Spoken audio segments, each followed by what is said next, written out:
प्रिय विद्यार्थियों,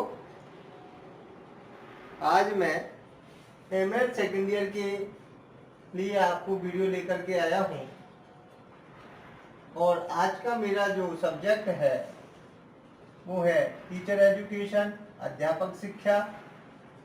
और आज का मेरा जो टॉपिक है शिक्षा में उच्च अध्ययन संस्थानों के कार्य। शिक्षा में उच्च अध्ययन संस्थानों के कार्य कौन कौन से होते हैं, इन कार्यों से हमें अध्यापकों को क्या क्या लाभ मिलता है, किस प्रकार से शिक्षा का हम विस्तार कर सकते हैं, किस प्रकार शोधों में ये उपयोगी साबित होता है, किस प्रकार नवाचार में इनका प्रयोग करते हुए अच्छे टीचर हम बन सकते हैं। इन सारी बातों पर आज विचार हम करेंगे, इन बिंदुओं पर हम चर्चा करेंगे। इससे पहले वाली वीडियो में मैंने उच्च अध्ययन शिक्षण संस्थान की आवश्यकता के बारे में बताया और आवश्यकताओं को एक एक बिंदु को मैंने आपको समझाया और इसकी वीडियो बनाकर आपको भेजी थी। आपकी वो समझ में आई होगी, आप उसको देखें, सुने और समझें। तो आज हम चर्चा करते हैं इसके कार्यों की। तो पहला हमारा कार्य है शिक्षक शिक्षा का विकास। शिक्षक शिक्षा का विकास, अध्यापक शिक्षा का विकास किस प्रकार होता है, उच्च अध्ययन संस्थान किस प्रकार के कार्य इनके द्वारा करती है ताकि शिक्षकों का विकास हो सके। कई प्रकार के शिक्षकों के प्रोग्राम इनके द्वारा रखे जाते हैं, बनाए जाते हैं।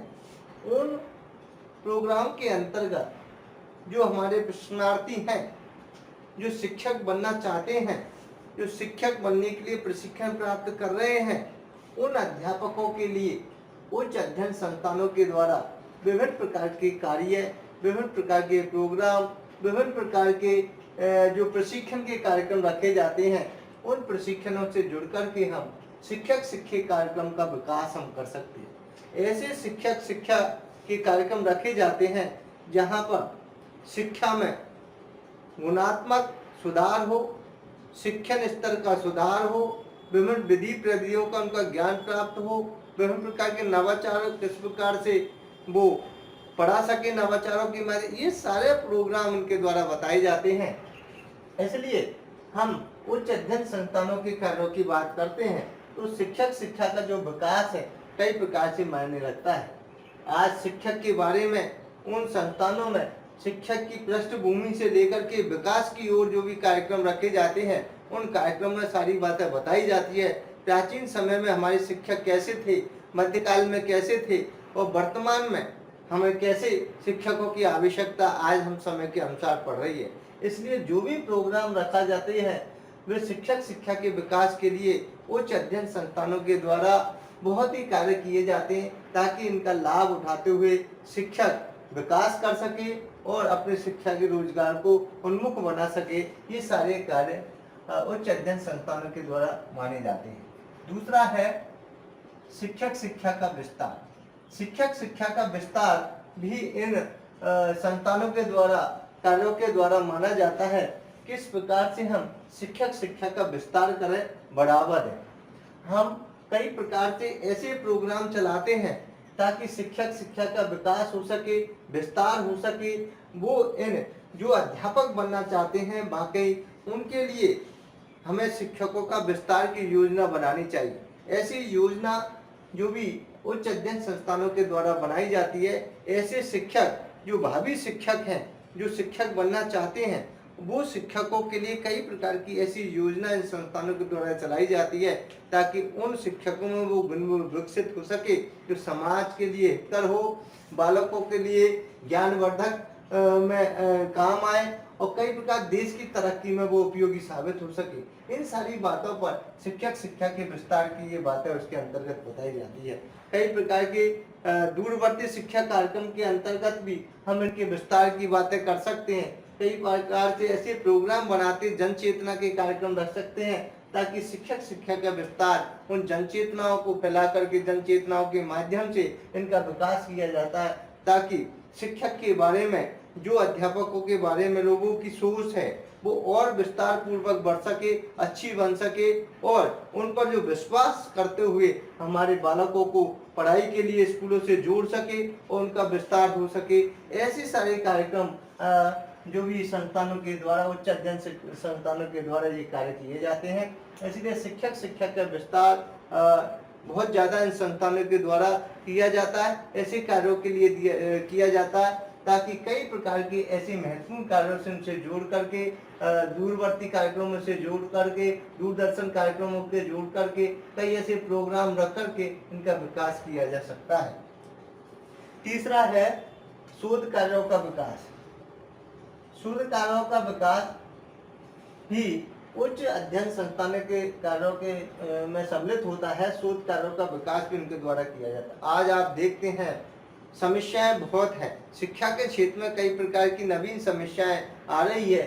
उन नवीन समस्याओं के कार्यों के लिए शोध कार्य का विकास होना अति आवश्यक हो जाता है। जब तक इन समस्याओं का समाधान नहीं होगा, इन जो समस्याएं बढ़ती ही चली जाएगी। इसलिए शोध कार्यों का विकास होना अति आवश्यक हो जाता है। और शोध कार्यों का विकास तभी संभव है जब उच्च अध्ययन संस्थानों के कार्यों के द्वारा हम इन कार्यों को करेंगे, सीखेंगे। शोध कार्यों का विकास में हम शोध की समस्याओं को जानें, किस प्रकार हम समस्याओं को पहचानें और पहचान करने के बाद उन समस्याओं पर विचार विमर्श करें, मंथन करें और उन पर कार्य करें, तथ्यों को इकट्ठा करें और उनका संकलन करते हुए विभिन्न प्रकार की तकनीकी विधि प्रविधि का प्रयोग उसमें करें और उन समस्याओं का समाधान करने का प्रयास करें और निष्कर्ष निकालें। तो शोध कार्यों का विकास भी हमारे इन संस्थानों के द्वारा किया जाता है, विकास किया जाता है। आज केंद्र सरकार और राज्य सरकार की ओर से कई प्रकार के अनुदान इनके द्वारा दिए जाते हैं, जो कि इन शोध कार्यों को हम विकास की दृष्टि से ले सकते हैं। तो उच्च अध्ययन संस्थानों के कार्य के लिए, उच्च अध्ययन संस्थानों के विकास के लिए केंद्र सरकार के द्वारा कई प्रकार की योजनाएं चलाई जाती है। विभिन्न प्रकार के वित्त आवंटन किया जाता है। उन संस्थाओं के द्वारा हम ऐसे प्रोग्राम रख करके इन शोध कार्यों को पूरा कर सकते हैं। तो कई प्रकार के ऐसे लाभ जो अध्यापक शिक्षा के लिए उपयोगी होते हैं वो हम ले सकते हैं। तो ये शोध कार्यों का विकास भी इनके द्वारा किया जाता है। अगला है शिक्षण प्रक्रिया में सुधार। शिक्षण प्रक्रिया में सुधार, शिक्षण प्रक्रिया में जो सुधार है, शिक्षण जो पढ़ाने की जो हमारी प्रक्रिया है उसमें हम कैसे सुधार कर सकते हैं। एक अध्यापक जो होता है वो अपनी शिक्षण प्रक्रिया में हमेशा सुधार करते हुए रहना चाहिए। शिक्षण प्रक्रिया में सुधार तब होगा जब अध्यापक में ज्ञान होगा, अध्यापक में वो विधि प्रविधियों का ज्ञान होगा, ताकि वो छात्रों को ठीक प्रकार से समझाते हुए विभिन्न विधि प्रविधि का प्रयोग करते हुए और उस ज्ञान को प्रेषित करें, उस प्रक्रिया में सुधार लाएं ताकि छात्र सरल भाषा में सीख सके। छात्रों को हमें सरलता से कठिन की ओर हमें पढ़ाना चाहिए, शिक्षण सूत्र का प्रयोग करना चाहिए, विभिन्न प्रकार के कौशलों का प्रयोग उसमें करना चाहिए और कौशलों का प्रयोग एक एक कौशल को सिखाते हुए हम शिक्षण प्रक्रिया में अपनी सुधार कर सकते हैं। क्योंकि जब तक छात्र में कौशलों का विकास नहीं होगा, शिक्षण सूत्रों को नहीं जानेंगे, तब विधि प्रविधियों को नहीं जानेंगे, तब तक अध्यापक उन छात्रों को ठीक प्रकार से ज्ञान नहीं करवा सकता। इसलिए प्रशिक्षणार्थियों को हम विभिन्न प्रकार के शिक्षण सूत्र, विभिन्न प्रकार के कौशल, विभिन्न प्रकार के विधि प्रविधि और नई तकनीकी का ज्ञान हम देते हैं। इसलिए शिक्षण प्रक्रिया में सुधार के लिए भी उच्च अध्ययन संस्थानों के कार्यों में ये बातें सम्मिलित की जाती है, उनके लिए बहुत उपयोगी सिद्ध होते हैं ताकि हम शिक्षण प्रक्रिया में उसमें सुधार कर सकते हैं। आज की शिक्षण आप देख रहे हैं, कक्षा में विभिन्न प्रकार की समस्याएं आ जाती है, पाठ्यक्रम संबंधी विभिन्न प्रकार की समस्याएं आ जाती है, विभिन्न वातावरण संबंधी विभिन्न प्रकार की समस्याएं आ जाती है और विभिन्न प्रकार के अन्य कोई जो हमारे स्कूल संबंधी या महाविद्यालय संबंधी समस्याएं कई प्रकार की आ जाती है, उनमें शिक्षण प्रभावित होता है। उन शिक्षण को प्रभावित जब होते हैं तो हम शिक्षण सुचारू रूप से नहीं कर पाते। इसलिए शिक्षण प्रक्रिया में हमें सुधार के लिए उन बिंदुओं की ओर हमें ध्यान देना होगा ताकि हम उसमें किस प्रकार से उन समस्याओं से जूझते हुए समाधान करते हुए शिक्षण प्रक्रिया में हम सुधार कर सकते हैं। ये सारी बातें भी इसके अंतर्गत हम ले सकते हैं। तो उच्च अध्ययन शिक्षण संस्थानों के कार्यों में भी ये भी शामिल किया गया है। अगला है शिक्षण गुणवत्ता में सुधार। शिक्षण गुणवत्ता में सुधार भी हमें उच्च अध्ययन शिक्षण संस्थानों के कार्य के रूप में सम्मिलित किया जाता है। शिक्षण गुणवत्ता में हम सुधार करें, शिक्षण में किस प्रकार से गुणवत्ता आए, शिक्षण में किस प्रकार से और हम अच्छा शिक्षण करवा सके, ऐसे अध्यापकों को ऐसा प्रशिक्षण दिया जाता है।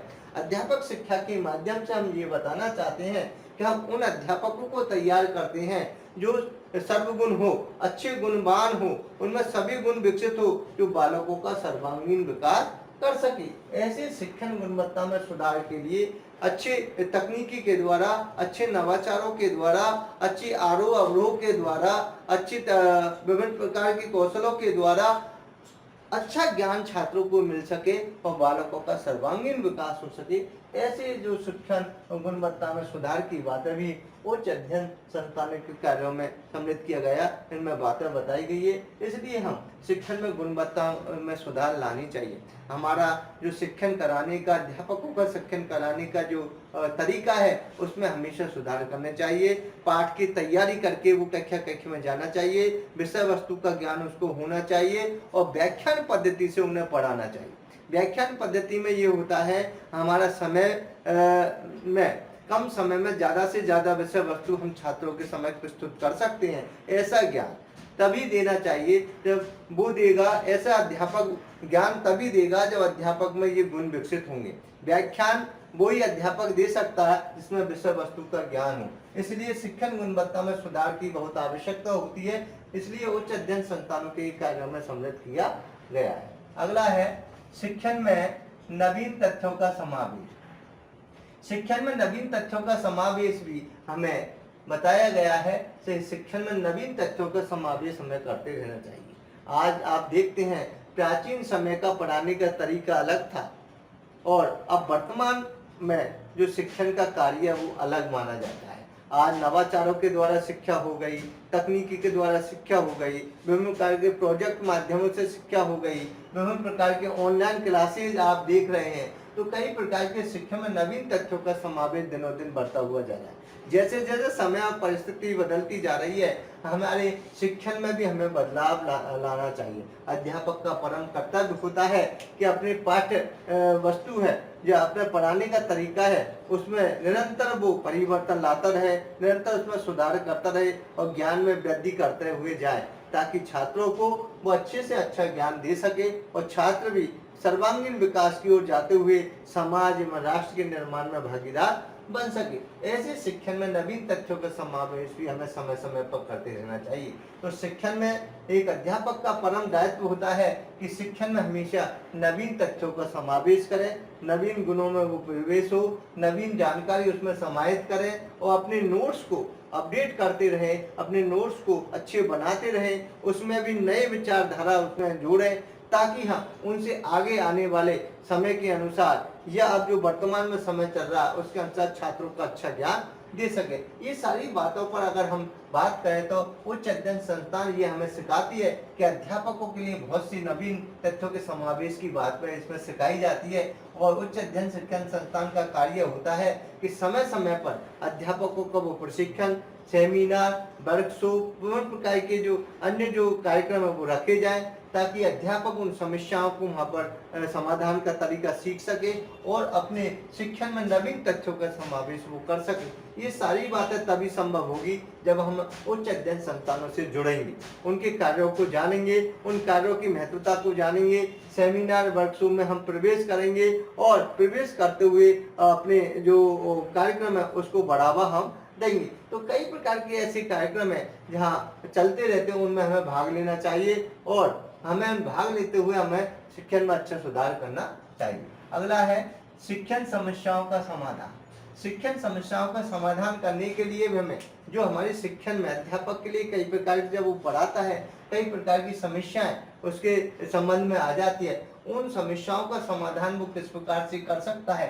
इसलिए उच्च अध्ययन शिक्षण संस्थान बीच बीच में अध्यापकों के 3 दिवसीय, 5 दिवसीय, 7 दिवसीय, 10 दिवसीय इस प्रकार से प्रशिक्षण करवाती है, ताकि अध्यापक उनसे जुड़ सके, उन समस्याओं को वहाँ पर रख सके, उनका समाधान करने का तरीका सीख सके। और समाधान का तरीका ये होता है शिक्षण में उन समस्याओं को जाने, पहचानने के बाद उसमें शोध करें, रिसर्च करने के बाद तथ्यों को इकट्ठा करते हुए, आकलन करते हुए विभिन्न प्रकार की समाधान प्रक्रिया में उसमें जाएं, समाधान करने का प्रयास करें, उसका निष्कर्ष निकाले, तभी हम समस्या का समाधान कर सकते हैं। इसलिए शिक्षण में समस्याओं के समाधान के लिए उच्च अध्ययन संस्थानों के कई प्रकार के कार्य होते हैं।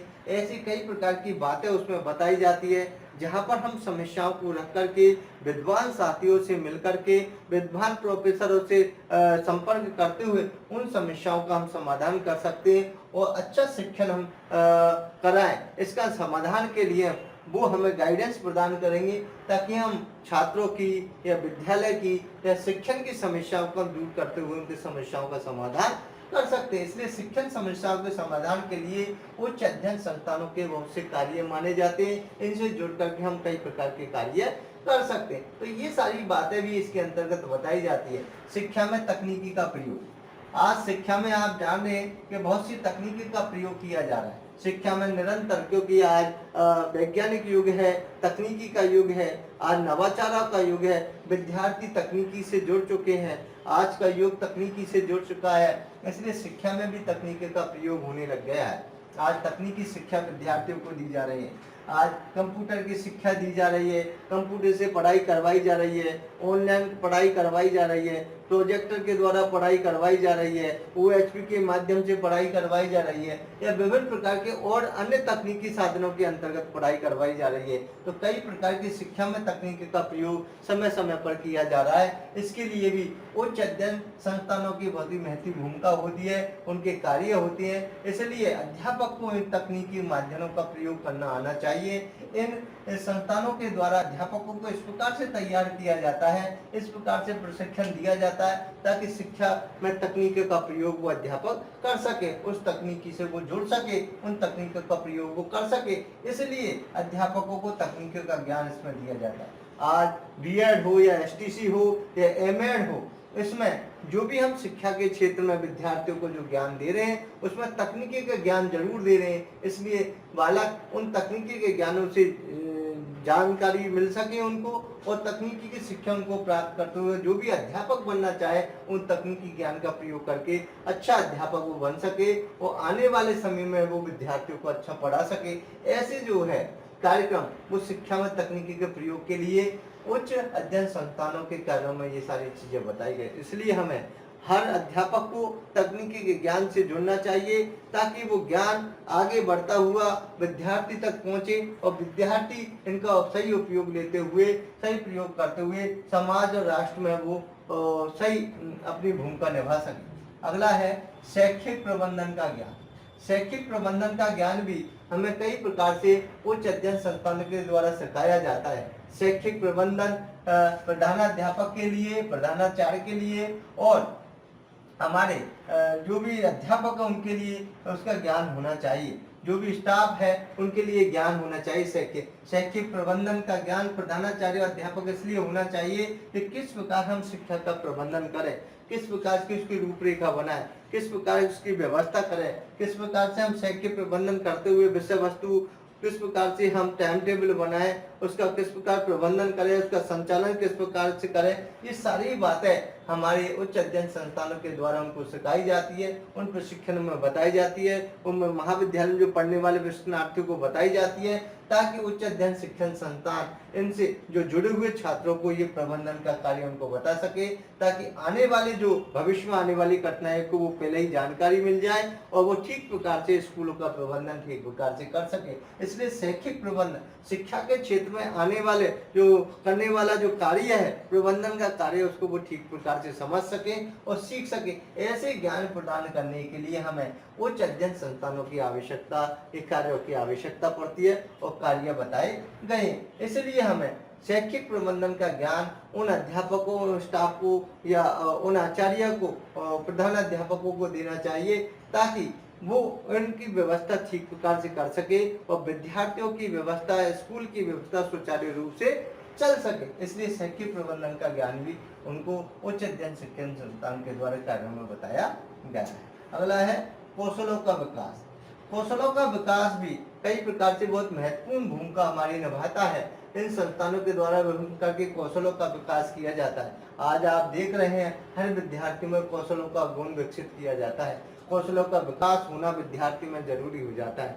आज शिक्षा के क्षेत्र में बहुत से कौशल ऐसे होते हैं जिनको एक एक कौशलों को हम उनका विकास करते हैं। जिस प्रकार जैसे श्यामपट्ट में लिखने का कौशल क्या है, व्याख्यान कौशल क्या है, विभिन्न प्रकार के कथन कौशल क्या है, या और भी अन्य कौशल है, जो भी हम उन कौशलों का प्रयोग करते हुए उद्दीपन परिवर्तन कौशल है, श्यामपट्ट कौशल है, तो ये सारी विधि प्रविधि का ज्ञान है या अन्य कोई तकनीक का ज्ञान है।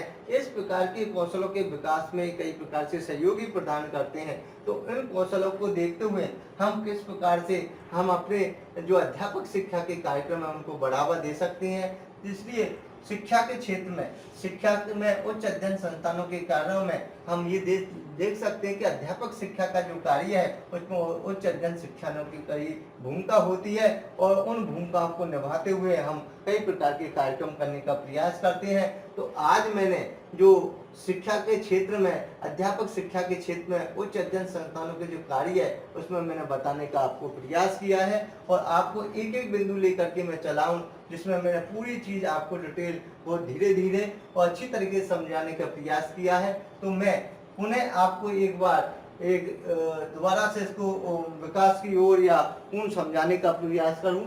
जिससे पहला मैंने ये बताया था शिक्षक शिक्षा का विकास, ये भी एक कार्य उच्च अध्ययन शिक्षण संस्थान का माना जाता है।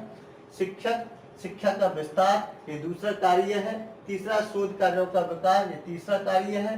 शिक्षण प्रक्रिया में सुधार चौथा कार्य है। शिक्षण गुणवत्ता में सुधार लाना भी हमारे ये कार्य माना गया है। अगला है शिक्षण में नवीन तथ्यों का समावेश, शिक्षण समस्याओं का समाधान और शिक्षा में तकनीक का प्रयोग, शैक्षिक प्रबंधन का ज्ञान और कौशलों का विकास। ये सारे जो चीजें मैंने आपको आज बहुत धैर्य पूर्वक समझाया है। आशा नहीं पूर्ण विश्वास है आपकी समझ में आया होगा।